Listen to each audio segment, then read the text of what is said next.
السلام علیکم دوستو، ہارر سٹوری ہوم میں میرے تمام دوستوں کا ویلکم کیا جاتا ہے۔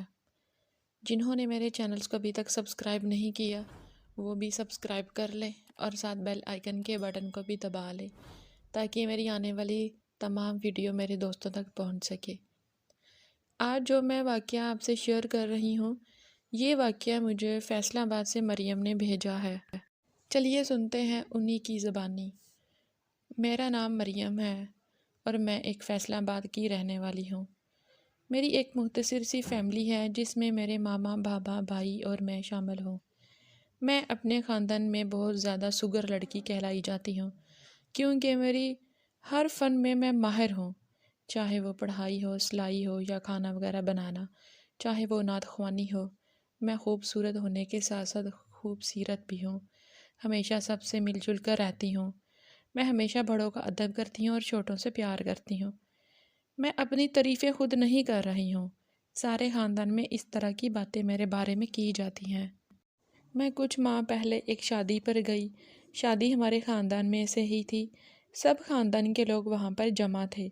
سب نے بہت ہی تعریف کی، میں بہت ہی زیادہ پیاری لگ رہی ہوں کہ تمہارے کپڑے بہت ہی زیادہ خوبصورت ہیں۔ سب نے تعریفوں کے پل باندھے اور میں نے ان کو بتایا کہ یہ میں نے خود تیار کیے ہیں۔ میری چاچی پاس بیٹھی یہ سب سن رہی تھیں۔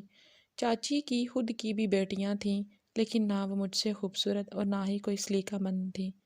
ان میں سے بس چاچی ہی تھیں جن سے تعریف کا ایک لفظ بھی نہ نکلا تھا، بلکہ وہ بہت ہی عجیب نظروں سے مجھے دیکھی ہی جا رہی تھی۔ کچھ دن کے بعد ہمارے خاندان میں سے ایک میلاد ہوا۔ مجھے نعت خوانی کا بہت شوق تھا، میری آواز بھی بہت پیاری تھی، اس لیے میں نے وہاں نعتیں پڑھی۔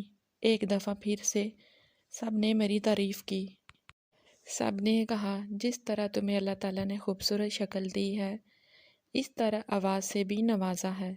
سب لوگ امی کی تعریفیں کرنے لگے کہ تمہاری بیٹی بہت ہی زیادہ عقل مند ہے۔ چاچی پھر وہاں منہ پھیلائے بیٹھی تھی۔ میں نے بھی نوٹ کیا کہ چاچی تو پہلے ایسی نہ تھی، لیکن جب سے ہم خاندان کی لڑکیاں بڑی ہوئی تھیں تو چاچی اپنی بیٹیوں کو لے کر مجھ سے بہت زیادہ جلتی تھی۔ یہ بات میں نے کبھی کسی کو نہ کہی تھی کیونکہ میں نے سوچا کیا پتہ یہ میرا وہم ہو سکتا ہے۔ کچھ ماہ پہلے کی بات ہے کہ جب میں گھر کا کام کاج کر کے فارغ ہوئی تو میں نے سوچا کہ میں فریش ہو جاؤں، تو میں نہا کر ابھی بیٹھی ہی تھی کہ مجھے شدید چکر آنے لگے۔ چکر اس قدر برے تھے کہ میں پوری ہل کر رہ گئی۔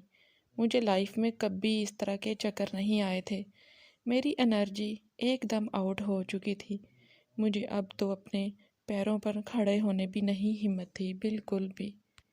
میں جا کر بستر پر لیٹ گئی تو سارا دن بستر پر سوتی رہی۔ گرمیوں کے دن تھے، ہم سب اپنے صحن میں سویا کرتے تھے۔ بہت ہمت کر کے میں کمرے سے باہر نکلی اور اپنے صحن میں جا کر بیٹھی۔ مجھ پر بہت ہی زیادہ کہیں روز تک مجھے اسی طرح سیم چکر آنے لگ پڑے۔ میرے ہاتھ پاؤں اس قدر ٹھنڈے پڑ جاتے کہ امی یہی سمجھتی کہ شاید میرا بی پی لو ہو جاتا ہے یا مجھ میں خون کی کمی ہے۔ میں سخت گرمی میں بھی کمبل لے کر سوتی تھی۔ اب تو مجھے راتوں سے بہت زیادہ ڈر لگنے لگ پڑا اور میری امی نے ڈاکٹر کے پاس بھی لے کر گئی، ٹیسٹ بھی کروائے، لیکن میرے ٹیسٹ ڈاکٹرز کے مطابق بہت زیادہ اچھے آئے۔ پھر مجھے عجیب و غریب سی گھبراہٹ محسوس اور ایک خوف سا آنے لگ پڑا۔ اب جب میں راتوں کو دیکھتی تو میں اٹھ کر سڈنلی اچانک سے ایک خوف سا محسوس ہونے لگتا۔ مجھے ایسا لگتا کہ جیسے مجھے کسی نے پکڑا ہوا ہے، کوئی مجھے اپنی طرف کھینچ رہا ہے، لیکن جب میں اٹھ کر دیکھتی تو وہاں کوئی نہ ہوتا۔ مجھے ایک خوف سا طاری، ایک وحشت سی ہونے لگی۔ رات کو جب بھی اندھیرا پڑتا تو مجھے ایک وحشت سی چھانے لگی کہ جیسے میرے پاس کوئی یہاں بیٹھا ہوا ہے، لیکن مجھے کچھ بھی نظر نہ آتا۔ ایک رات جب میں سو رہی تھی تو مجھے ایسا محسوس ہوا کہ جیسے دور سے کوئی سیڑھیوں سے نیچے آ رہا ہے۔ وہ دور سے تو کوئی عورت لگ رہی تھی کہ جیسے کوئی عورت آ رہی ہے، لیکن وہ عورت نہ ہی میری امی جیسی تھی، نہ ہی کوئی ہمارے رشتہ دار جیسی تھی، لیکن اس ٹائم نہ ہی میری امی ہو سکتی تھی اور نہ ہی کوئی رشتہ دار ہو سکتی تھی۔ میری آنکھیں کھلی تھی، میں اپنے ہوش و حواس میں تھی، لیکن مجھے سمجھ نہیں آ رہی تھی یہ کون ہے۔ وہ اتنی دیر سے نیچے آ رہی تھی لیکن سیڑھیوں کا ختم ہونے کا نام نہیں ہو رہا تھا۔ تو میں سوچ رہی تھی کہ یہ ابھی تک کون ہے جو نیچے نہیں آ رہا۔ وہ چل تو رہی تھی لیکن سیڑھیاں ختم نہیں ہو رہی تھیں۔ اور دن کو ایک کالی بلی جو میرے کمرے کے باہر بیٹھی رہتی تھی، میں نے اکثر اپنی امی کو کہتی کہ امی اس بلی کو یہاں سے بھگائیں، مجھے ادھر سے بہت ڈر لگتا ہے۔ امی ہم کہتی بیٹا کون سی بلی، یہاں تو کوئی بلی نہیں ہے۔ تو میں سن کر بہت زیادہ ڈر جاتی، میں کہتی امی یہی تو بلی ہے، آپ کو کیوں نہیں نظر آ رہی؟ میری امی بہت ہی پریشان ہوتی تھی اور میں یہ دیکھ کر بہت ہی پریشان ہوتی تھی کہ رات کو بھی جو عورت ہمارے نیچے سیڑھیوں سے اتر رہی تھی وہ کون عورت ہے۔ اور اب امی کو جب میں بلی کا کہہ رہی ہوں تو امی بلی کا کیوں نہیں مان رہی کہ یہاں ایک بلی ہے۔